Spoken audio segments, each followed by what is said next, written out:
Hello friends, welcome to Study Insight. এইটো ভিডিঅ'ত আমি Assam current affairs for the month of January 2021 আলোচনা কৰিম। গতিকে জানুৱাৰী 2021ত অসমত সংঘটিত হৈ যোৱা যিখিনি ইম্পৰ্টেণ্ট ঘটনা, যিখিনি ইম্পৰ্টেণ্ট ইভেণ্ট, বেচিকেলি যিখিনি আপোনাৰ ইম্পৰ্টেণ্ট এৱাৰ্ডছ বা ইম্পৰ্টেণ্ট অনাৰ্ছ, নতুন নতুন ইনিচিয়েটিভ আৰু কিছুমান ইনগ্ৰেশ্যন, নতুন নতুন শিলা উদ্ঘাটন, গতিকে সেইখিনি আমি এইটো ভিডিঅ'ত আলোচনা কৰিম। অকল এক্সাম পাৰ্সপেক্টিভ ভিউ হিচাপে যদি চাওঁ, যিখিনি কুৱেশ্যন ইম্পৰ্টেণ্ট হয়, যিখিনি টপিক ইম্পৰ্টেণ্ট হয়, সেইখিনি কাৰেণ্ট এফেয়াৰ্ছ এইটো ভিডিঅ'ত আমি কালেকশ্যন কৰিছোঁ, সন্নিৱিষ্ট কৰিছোঁ। চ' আই হোপ আপোনালোকে ভাল পাব এই ভিডিঅ'টি। গতিকে আপোনালোকে যদি APSC প্ৰিপাৰেশ্যন কৰি আছে, তো বহুত বেছি ইম্পৰ্টেণ্ট হ'ব এইটো ভিডিঅ', কাৰণ APSCৰ GS পেপাৰ 1 যদি আমি চাবলৈ যাওঁ, GS পেপাৰ 1 যিখন আছে GS পেপাৰ 1ত আপোনালোকে গম পায় 2021ৰ যিটো চিলেবাছ, তাত 30% কমন ৰিজাৰ্ভ আছে অসমৰ কুৱেশ্যন, ঠিক আছে। So' in that case Assam current affairs will play a big role. So' আপোনালোকে এক্সপেক্ট কৰিব পাৰে আসাম কাৰেণ্ট এফেয়াৰৰ কুৱেশ্যন কিছুমান, ঠিক আছে। তো আগতে কি আছিলে, আগতে আপোনালোকৰ আসাম কাৰেণ্ট এফেয়াৰ্ছটো ইমান বেছি ইম্পৰ্টেণ্ট নাছিলে, নেশ্যনেল লেভেলত বহুত কুৱেশ্যন সোধা হৈছিলে। চ' নাও এডেজ আপোনাৰ 30% ৰিজাৰ্ভেশ্যন যিহেতু আছে, গতিকে অসমৰ কুৱেশ্যন আমি বেছি এক্সপেক্ট কৰিব পাৰোঁ। চ' হোৱাট এভাৰ আমি ভিডিঅ'টি ষ্টাৰ্ট কৰিব লৈছোঁ। আপোনালোকে চেনেলটি যদি নতুনকৈ ভিজিট কৰিছিলে, চেনেলটি ছাবস্ক্ৰাইব কৰি ল'ব ইন ফিউচাৰ যিকোনো ভিডিঅ'ৰ আপডেটছ পাই থাকিবলৈ। তো ইয়াতে চাওক, প্ৰথমটি কুৱেশ্যন ইয়াতে সোধা হৈছে, who has been appointed as the chairperson of Assam public service commission. গতিকে APSCৰ চেয়াৰপাৰ্চন হিচাপে কাক নিযুক্তি প্ৰদান কৰা হৈছে নতুনকৈ, and he is Rajiv Kumar Bora. Rajiv Kumar Bora এগৰাকী ৰিটায়াৰ্ড IAS অফিচাৰ হয়। চ' তেখেতক 2021ত by the governor of Assam Jagdish Mukhi তেখেতক as a chairperson of Assam public service commission নিয়োগ কৰা হৈছে, ঠিক আছে। তো মনত ৰাখিব, বাই ডিফল্ট যিগৰাকী পাব্লিক ছাৰ্ভিচ কমিশ্যন যিটো থাকে ষ্টেট এখনৰ, গতিকে যিটো PSC হয়, ষ্টেট PSC, তাৰে যিগৰাকী চেয়াৰপাৰ্চন হয়, তেখেতক by default governor of that ষ্টেটে চিলেক্ট কৰে, ঠিক আছে, মানে এপইণ্ট কৰে, ঠিক আছে। চ' ইন ডেট কেছ অসমত জগদীশ মুখীয়ে তেখেতক এপইণ্ট কৰিছে। The new medical colleges in Assam to be set up in which district. গতিকে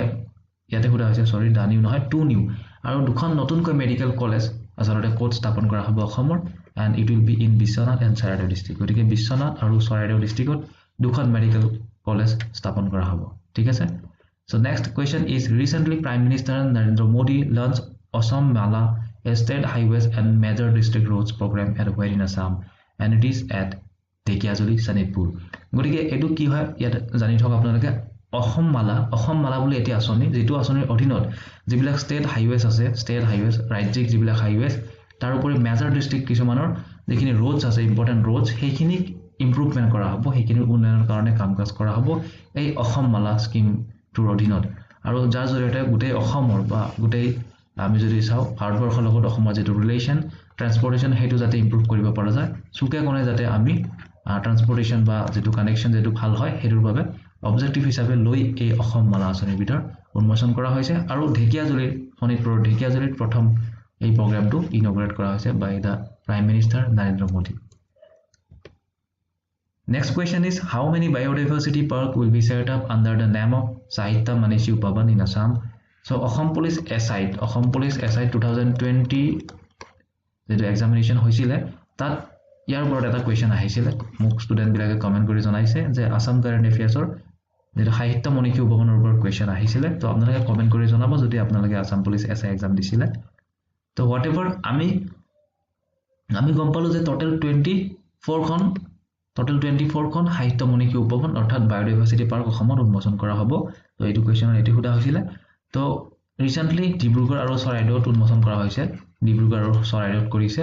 আৰু বিভিন্ন ঠাইত কৰি থকা হৈছে। গতিকে টোটেল 24খন এই যিটো সাহিত্য মণিকী উপবন বুলি ডেডিকেট কৰা হৈছে নামটি, তো একচুৱেলি বায়'ডাইভাৰ্চিটি পাৰ্ক হয়, জৈৱ বৈচিত্ৰতা উদ্যান হয়, য'ত বিভিন্ন উদ্ভিদ, বিভিন্ন বনৌষধ, বিভিন্ন ধৰণৰ গছ, যিবিলাক এণ্ডাঞ্জাৰ্ড স্পেচিছ হয়, যিবিলাক খুব ৰেয়াৰলি পোৱা যায়, সেইবিলাক বস্তু সেই উদ্যানত পাবলৈ সক্ষম হ'ব। গতিকে বহুত বেছি ভাল ইনিচিয়েটিভ হয় এইটো এটা। এইটো আপোনালোকে ইমেজত দেখিবলৈ পাইছে, ফৰেষ্ট মিনিষ্টাৰ পৰিমল শুক্লবৈদ্য তেখেতে ইনগ্ৰেট কৰিছিলে সাহিত্য মণিকী উপবন, ঠিক আছে। Next question, the first heliport of Assam is build at where in Assam. গতিকে অসমৰ প্ৰথমটি হেলিপৰ্ট এইটো ক'ত উন্মোচন কৰা হৈছে, সেইটো সোধা হৈছে, and it is in Keralagaon in Majuli, right. গতিকে মাজুলীৰ কেৰেলাগাঁও নামৰ ঠাইডোখৰত কৰা হৈছে। এই যেটো হেলিপড অসমৰ ফাৰ্ষ্ট হেলিপড ৰাইট তো ইণ্ডিয়াৰ ফাৰ্ষ্ট হেলিপড ক'ত কৰা হৈছে আপোনালোকে কমেন্ট কৰি যাওক ইণ্ডিয়াৰ ফাৰ্ষ্ট যেটো হেলিপড হেতু ক'ত বিল্ড কৰা হৈছে ঠিক আছে এটো আপোনালোকে মোক কমেন্ট কৰি জনাওক অসমৰ ফাৰ্ষ্ট হেলিপড কেৰালা গাঁও ইন মাজুলী তো বহুতে মাজুলী বুলি জানে কোৱেশ্চনত হয়তো আপোনালোকে কেৰালা গাঁও পাব পাৰে তো গাঁওখনৰ নাম কেৰালা গাঁও মাজুলী ডিস্ট্ৰিক্টৰ হয় গতিকে এটো ইম্পৰ্টেন্ট প্ৰশ্ন হয় তাৰ লগতে এটো কমেন্ট কৰি জনাওক যে ইণ্ডিয়াৰ ফাৰ্ষ্ট হেলিপড ক'ত বিল্ড কৰা হৈছিল right How many robots were handed over to Assam Medical College and Hospital, that is AMCH, in Dibrugarh by Assam government? So, Assam Sarkar द्वारा केइगराकी বা কেইটা robot আসলতে AMCH প্ৰদান কৰা হৈছে and it is 2. Remember, তো দুটা robot তেওঁলোকক প্ৰদান কৰা হৈছে ইয়াত দেখিবলৈ পাইছে তো বেসিক্যালি কি কৰা হ'ব COVID-19 পেশেন্ট যিবিলাক সেভিয়াৰ কেसेছ থাকিব তো সেই পেশেন্ট বিলাকক ফুডস বা যিখিনি ইম্পৰ্টেন্ট মেডিসিনছ আছে ফুড মেডিসিন অথবা যদি কিছুমান নেসেসাৰী আইটেমছ থাকে সেইবিলাক দিয়াৰ কাৰণে এওঁলোকক ব্যৱহাৰ কৰা হ'ব আৰু ফাৰ্ষ্ট ফেজ হিচাপে দুগৰাকী বা দুটা ৰবট তেওঁলোকক দিয়া হৈছে AMCH ত গতিকে এটা বহুত বেছি ভাল কনসেপ্ট হয় কাৰণ যেহেতু এগৰাকী ৰবট এটা মেচিন হয় তো ইয়াত কোনো ভাইৰাছ ট্ৰান্সমিশন হোৱাৰ চান্স কোনো নাই বা বেমাৰ বিয়পাৰ চান্সটো খুব কম হয় কাৰণ ইয়াক 100% স্যানিটাইজ কৰি থাকিব পাৰি গতিকে হোৱাটএভাৰ এটো এটা বহুত বেছি ইম্পৰ্টেন্ট ইনিশিয়েটিভ হয় নেক্সট কোৱেশ্চন আপুনি আগবাঢ়িছো Assam government decided to give 80,000 khadi clothes to the government employees. So, in this case, which grade employees are covered under the program? গতিকে অসম চৰকাৰে 80,000 khadi clothes যিখিনি খাদি বুলি ক'লে আমি অসমীয়াত এৰি বুলি বুজি পাওঁ তো এৰি তো এই খাদি ক্লথ আসলতে 80,000 খাদি ক্লথ অসমৰ কিছু এক বিশেষ শ্ৰেণীৰ কৰ্মচাৰীসকলক প্ৰদান কৰা হ'ব আৰু সেই কৰ্মচাৰীসকলৰ গ্ৰেডটো কি হয় and they are 4 grade 4 grade employee যিখিনি আছে চতুৰ্থ বৰ্গৰ কৰ্মচাৰীসকল তেওঁলোকক 80,000 খাদি ক্লথ অৰ্থাৎ এৰি কাপোৰ তেওঁলোকক প্ৰদান কৰা হ'ব য'ত থাকিব আপোনালোকৰ শৰ্টছ থাকিব শলছ থাকিব ষ্টলছ থাকিব ঠিক আছে তেনেকুৱা ধৰণৰ বিভিন্ন সামগ্ৰী আপোনালোকে ইয়াত ইমেজত দেখিবলৈ পাইছে তো এনেকুৱা বিভিন্ন খাদি ক্লথ আসলতে ডিস্ট্ৰিবিউট কৰা হ'ব freely and the main objective actually হয় কি যে যেটো খাদি ইণ্ডাষ্ট্ৰিজ আছে তাৰ প্ৰমোশন কৰাৰ কাৰণে তাৰ উপৰি মহাত্মা গান্ধীৰ যেটো আইডিওলজি বা মহাত্মা গান্ধী যেটো কৈ গৈছিলে যে আমি সেলফ ৰিলায়েন্স বা সেলফ ডিপেন্ডেন্ট হ'ব লাগে তো তাকো অবজেক্টিভ হিচাপে লৈ পেলাই অসম চৰকাৰে এই বিশেষ ইনিশিয়েটিভটো গ্ৰহণ কৰিছে ঠিক আছে তো নেক্সট ইয়াতে চাওক on January 26, 2021 who was received Padma Bhushan award posthumously from Assam গতিকে মৰণোত্তৰভাৱে কোন গৰাকী ব্যক্তিক পদ্মভূষণ এৱাৰ্ডটো প্ৰদান কৰা হৈছে 26 জানুৱাৰী গণতন্ত্ৰ দিৱসৰ দিনা প্ৰদান কৰা হৈছে 2021 চনত and he is none other than veteran politician Tarun Gogoi ঠিক আছে তো অসমৰ বিশিষ্ট পলিটিচিয়ান বা বিশিষ্ট ব্যক্তি বুলি ক'ব লাগিব former chief minister of Assam Tarun Gogoi ডাঙৰীয়া পদ্মভূষণ এৱাৰ্ড প্ৰদান কৰা হৈছে জানুৱাৰী 26 তাৰিখে আৰু তেখেতক মৰণোত্তৰভাৱে অৰ্থাৎ পষ্টমোনাছলি এই এৱাৰ্ডটো প্ৰদান কৰা হৈছে তো টোটাল 10 গৰাকী ব্যক্তি গোটেই ইণ্ডিয়াত 10 গৰাকী ব্যক্তিক পদ্মভূষণ প্ৰদান কৰা হৈছে 2021 ত মনত ৰাখিব আপোনালোকে গুগলত মাৰি দিলে আপোনালোকে গুগলত ইয়াৰ লিষ্টখন পাই যাব আপোনালোকে পঢ়ি ল'ব পাৰে তো টোটাল 10 গৰাকীৰ ভিতৰত আমাৰ এগৰাকী হৈছে তৰুণ গগৈ অসমৰ যিগৰাকী পদ্মভূষণ পাবলৈ সক্ষম হৈছে আকৌ বাকি 8 গৰাকী টোটাল 9 গৰাকী অসমৰ পৰা পদ্ম এৱাৰ্ডছ পাইছে তাৰি বাকি 8 গৰাকী পদ্মশ্ৰী পাইছে ঠিক আছে সো নেক্সট আমি লিষ্টখন চাম ইয়াতে তো ইয়াতে চাওক তৰুণ গগৈ পদ্মভূষণ পাইছে বাকি 8 গৰাকী অসমৰ পৰা পদ্মশ্ৰী এৱাৰ্ড পাবলৈ সক্ষম হৈছে বিভিন্ন ফিল্ডত গতিকে তো আপোনালোকে ইয়াৰ আগতে এটা কথা কৈ থওঁ যে পদ্ম এৱাৰ্ড যিবিলাক আছে তিনিটা আছে সো আপোনালোকে নিশ্চয় জানে চাগে পদ্ম বিভূষণ ঠিক আছে পদ্ম বিভূষণ পদ্মভূষণ যেটো তৰুণ গগৈ ডাঙৰীয়া পাইছে আৰু শেষত হৈছে পদ্মশ্ৰী ঠিক আছে এটা মিনিমাম তো এই তিনিটা পদ্ম এৱাৰ্ডৰ ভিতৰত আটাইতকৈ ডাঙৰ হৈছে পদ্ম বিভূষণ পদ্মভূষণ এণ্ড পদ্মশ্ৰী তো তৰুণ গগৈ ডাঙৰীয়া পাইছে পদ্মভূষণ আৰু হেতু মৰণোত্তৰভাৱে পষ্টমোনাছলি পাইছে এণ্ড তেখেতে পাব্লিক ৱৰ্কছত পাইছে পদ্মভূষণ বাকি 8 গৰাকী ব্যক্তি ইয়াতে লক্ষ্মী বৰুৱাক সোশ্যাল ৱৰ্কৰ বাবে দিয়া হৈছে পদ্মশ্ৰী নেক্সট আমাৰ গোপীৰাম বৰগয়া বুঢ়া ভকত তেখেতক আৰ্টৰ কাৰণে দিয়া হৈছে বিজয় চক্ৰৱৰ্তী ডাঙৰীয়ানী বাইদেউ পাব্লিক এফেয়াৰ্ছৰ কাৰণে দিয়া হৈছে Mangal Singh Hazowary literature and education Dulal Manki দিয়া হৈছে আৰ্টৰ কাৰণে বিৰুবালা ৰাভাক দিয়া হৈছে সোশ্যাল ৱৰ্কৰ কাৰণে প্ৰদান কৰা হৈছে ৰমান শৰ্মা তেখেতক literature and education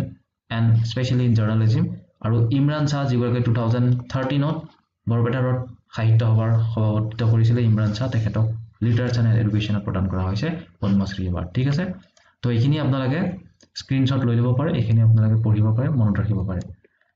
next question ইয়াতে সোধা হৈছে who has received the republic day journalism award 2021 আৰু 2021ৰ 26 জানুৱাৰী তাৰিখে ৰিপাব্লিক ডে জাৰ্ণালিজিম এৱাৰ্ড অসমৰ কোনগৰাকী ব্যক্তিয়ে পাইছে তেখেত হৈছে Atin Das next question who has been conferred the award of Pradhanmantri Rashtriya বাল পুৰস্কাৰ 2021 আৰু এটি বিশেষ পুৰস্কাৰ প্ৰধানমন্ত্ৰী বাল পুৰস্কাৰ 2021 যেটো শিশুসকল প্ৰদান কৰা হয় শিশু বা আমি ক'ব পাৰো কৈশোৰসকলক তো তেওঁলোকক স্কুল ষ্টুডেণ্টবিলাকক প্ৰদান কৰা হয় এই যেটো প্ৰধানমন্ত্ৰী বাল পুৰস্কাৰ 2021 প্ৰদান কৰা হৈছে অসমৰ কোনগৰাকীক প্ৰদান কৰা হৈছে এণ্ড হি ইজ তনুজ সামাদাৰ তো আপোনালোকে চাগে নিউজে পেপাৰে পত্ৰে পাইছে ইয়াৰ বিষয়ে এখেতৰ বিষয়ে তনুজ সামাদাৰ এখেত ৰঙিয়াৰ হয় অসমৰ লোৱাৰ আসামৰ কামৰূপ ৰুৰেল ডিষ্ট্ৰিক্টৰ ৰঙিয়াৰ হয় আৰু এখেতে SERS পাব্লিক স্কুল ক্লাছ 10 ষ্টেণ্ডাৰ্ডৰ ষ্টুডেণ্ট হয় আৰু বেসিক্যালি এখেতে যদিও আৰ্ট এণ্ড কালচাৰ সেকশনত পাইছে আৰ্ট এণ্ড কালচাৰ তো এখেতে ফাইন আৰ্টছৰ লগত জড়িত হয় আৰু বিভিন্ন ক্ষেত্ৰত এখেতে 1.5 বছৰ বয়সৰ পৰা ফাইন আৰ্টছৰ লগত জড়িত হয় আৰু বিভিন্ন ফিল্ডত বিভিন্ন ক্ষেত্ৰত এখেতে ন্যাশনাল ইন্টাৰনেশনাল এৱাৰ্ড পাবলৈ সক্ষম হৈছে আৰু সেইভাবে তেখেতক 2021ৰ প্ৰধানমন্ত্ৰী ৰাষ্ট্ৰীয় বাল পুৰস্কাৰ প্ৰদান কৰা হৈছে আৰু এখেতক নৰেন্দ্ৰ মোদী ডাঙৰীয়া ডাইৰেক্টলি টুইট কৰি শুভেচ্ছা বাণী জনাইছিল সেই সময় যেটো আমাৰ অসমৰ বাবে এটি গৌৰৱৰ বিষয় হয় সো হোৱাটএভাৰ যদি আমি চাবলৈ যাওঁ তেতিয়া হলে প্ৰধানমন্ত্ৰী বাল পুৰস্কাৰ 2021 অসমৰ তনুজ সামাদাৰৰ লগতে বাকি তিনিগৰাকী নৰ্থ ইষ্টৰ ষ্টুডেণ্টে লাভ কৰিছে তো আমি তেওঁলোকৰ নামটো মনত ৰাখিব পাৰো তো আপোনালোকে স্ক্ৰীনশ্বট এটি লৈ ল'ব পাৰে সো আমি যদি চাওঁ তেতিয়াহলে ভেনিছ কাইছাম তেখেতে আৰ্ট এণ্ড কালচাৰত পাইছে মণিপুৰৰ হয় তেখেত ঠিক আছে নেক্সট এগৰাকী হৈছে আৰস্যা দাস তেখেতে স্পৰ্টছৰ লগত জড়িত আৰু ত্ৰিপুৰাৰ হয় তেখেত আৰু আয়ুষ ৰঞ্জনে আপোনাৰ ইনোভেশনৰ লগত জড়িত সিকিমৰ হয় ঠিক আছে ইনোভেশন অৰ্থাৎ আৱিষ্কাৰৰ লগত জড়িত তো গতিকে এই টোটাল 4 গৰাকী নৰ্থ ইষ্টৰ হয় আৰু অসমৰ হয় তনুজ সামাদাৰ গতিকে আপোনালোকে মনত ৰাখিব পাৰে নেক্সট কুৱেশ্যন হৈছে who has been awarded with Uttam Yuddh Seva medal ঠিক আছে গতিকে উত্তম যুদ্ধ সেৱা মেডেল আচলতে হয় নেকি আৰু মনত ৰাখিব যিখিনি ডিফেন্সৰ লোক হয় ডিফেন্সৰ মিলিটাৰী হয় তেওঁলোকে যুদ্ধৰ সময়ত কিছু ৰণনীতি তেওঁলোকে তৈয়াৰ কৰে আৰু সেই যুদ্ধটো তেতিয়াহে উত্তম হয় যেতিয়া তেওঁলোকৰ ৰণনীতি বা তেওঁলোকৰ কূটনীতি বা ডেকোৰেশ্যন যিখিনি হয় যিখিনি ৰণকৌশল সেইখিনি যদি কাৰেক্ট হয় তেতিয়াহে এখন যুদ্ধ জিকা হয় ঠিক আছে আৰু সেইভাবে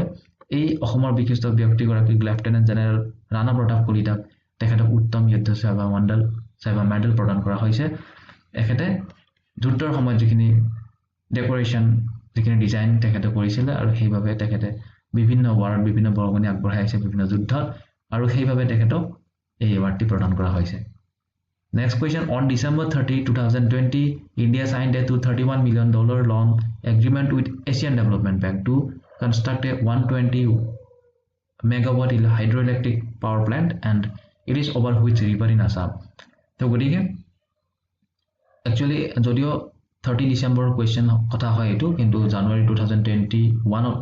ইয়াৰ বিষয়ে যথেষ্ট চৰ্চা হৈছিল সেইভাবে এই কুৱেশ্যনটো লোৱা হৈছে So $231 million এটি লোন এছিয়ান ডেভেলপমেন্ট বেংকৰ পৰা লোৱা হৈছে আৰু বেসিক্যালি 120 মেগাৱাট পাৱাৰ এটি হাইডেল প্ৰজেক্ট ইয়াতে স্থাপন কৰা হ'ব আচলতে কোনটো ৰিভাৰৰ ওপৰত কৰা হ'ব and it is over Kopili river আমি কপিলিৰ কথা কৈছো এটো লোৱাৰ কপিলি হয় তো আপোনালোকে যদি মানচিত্ৰত চাই আপোনালোকে যদি এইখন অসম বুলি ইমেজিন কৰে ধৰক এইখন অসম তো কপিলি কথা হয় আমাৰ যেটো এই পাৰ্টটো হয় কাৰ্বি আংলং আৰু ডিমা হাছাও ঠিক আছে তো ইয়াত কপিলি হয় তো কপিলিটো এনেকৈ আহিছে তো এই যেটো লোৱাৰ কপিলি আছে এটা পাৰ্ট ডিমা হাছাওত পৰে এটা পাৰ্ট কাৰ্বি আংলঙত পৰে তো এইটো লোৱাৰ কপিলি পাৱাৰ প্ল্যান্টে হৈছে এইটো 120 মেগাৱাটৰ যেটো প্ৰজেক্ট আৰু যেটোৰ বাবে $231 মিলিয়ন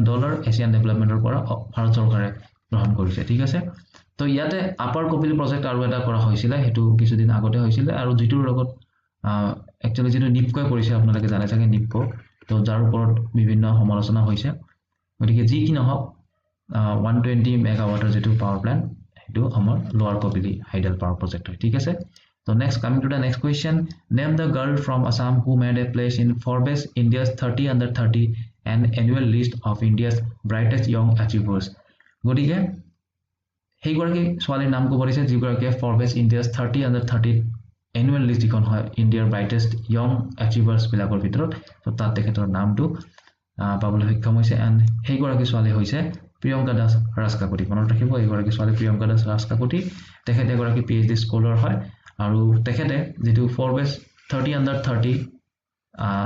যেটো এনুৱেল লিষ্ট হয় তাত সায়েন্স এণ্ড ইনোভেশ্যন সেকশনটো তেখেতে নিজৰ নামটো ৰচিবলৈ সক্ষম হৈছে ইণ্ডিয়াছ ব্ৰাইটেষ্ট য়ং এচিভাৰ্ছত ঠিক আছে ইয়াৰ উপৰি তেখেতৰ আৰ্ট ৱৰ্ক এটি ইণ্টাৰনেশ্যনেল লুনাৰ প্ৰজেক্টত প্ৰেৰণ কৰা হ'ব ইণ্টাৰনেশ্যনেল লুনাৰ প্ৰজেক্ট মুনৰ ওপৰত লুনাৰ মানে জানে আপোনালোকে ইণ্টাৰনেশ্যনেল লুনাৰ প্ৰজেক্ট মুনৰ ওপৰত ৰিচাৰ্চ কৰিব তো তেখেতৰ সেই আৰ্ট ৱৰ্কটো তাত প্ৰেৰণ কৰা হ'ব ঠিক আছে So next yet question to yet hoise which sports person from Assam is recently appointed as DSP in Assam so obviously apnaloke etu kobo na lage je Hima Das right Hima Das ok DSP hisabe nijukti pradhan kora hoise recently so Hima Das athletic next question and the last question of today's session government of Assam has decided to provide 30 unit of free power to all household from the period of what গটিকে অসম চৰকাৰে এটি বিশেষ আঁচনি প্ৰদান কৰিছে যিটোৰ অধীনত 30 unit গটিকে 30 ইউনিটলৈকে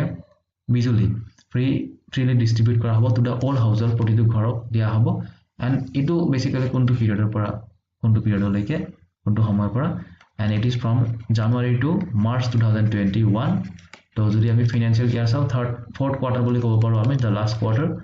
তো এই জানুৱাৰী টু মাৰ্চ 2021 ৰ এই 3 মাহ 3 মান্থ যেটো 30 ইউনিটলৈকে ইলেক্ট্ৰিচিটি বিল এটো সাবসিডি দিয়া হ'ব বুলি চৰকাৰে সদৰি কৰিছে So friends, আজি ভিডিওটি এইখিনি আছিল and I hope আপোনালোকে ভিডিওটি ভাল পালে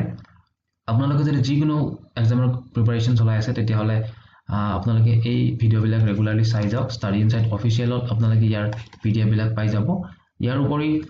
আপোনালোকে ইয়াত যদি অনিচ্ছাকৃতভাৱে কিছু ভুল হৈ যায় তেতিয়া হলে কমেন্ট কৰি জনাব আপোনালোকৰ বহুমূলীয়া ফিডবেক মই সদায় ওয়েলকাম জনাও তো কেতিয়াবা অনিচ্ছাকৃতভাৱে কেতিয়াবা স্লিপ অফ টাং হৈ যায় কিছুমান ওয়াৰ্ড আসলতে ভুল হৈ যায় তো একচুয়ালি মোৰ উদ্দেশ্য আপোনালোকক মিসলিড কৰা নহয় বা ফুল ইনফৰমেশন প্ৰভাইড কৰা নহয় তো কেতিয়াবা ভুলবশত হয়তো ভুল কিছুমান হৈ যায় তো সেই ক্ষেত্ৰত আপোনালোকে আগে আঙুলাই দিব বুলি আশা ৰাখিলো আৰু যদি ভিডিওটি প্ৰথমবাৰৰ বাবে চাই আছিল চেনেলটি সাবস্ক্ৰাইব কৰি লওক কাষতে থকা বেল আইকনটি ক্লিক কৰি ল'ব যিকোনো ভিডিও নটিফিকেশন অতি সহজে পাই থাকিব থ্যাংক ইউ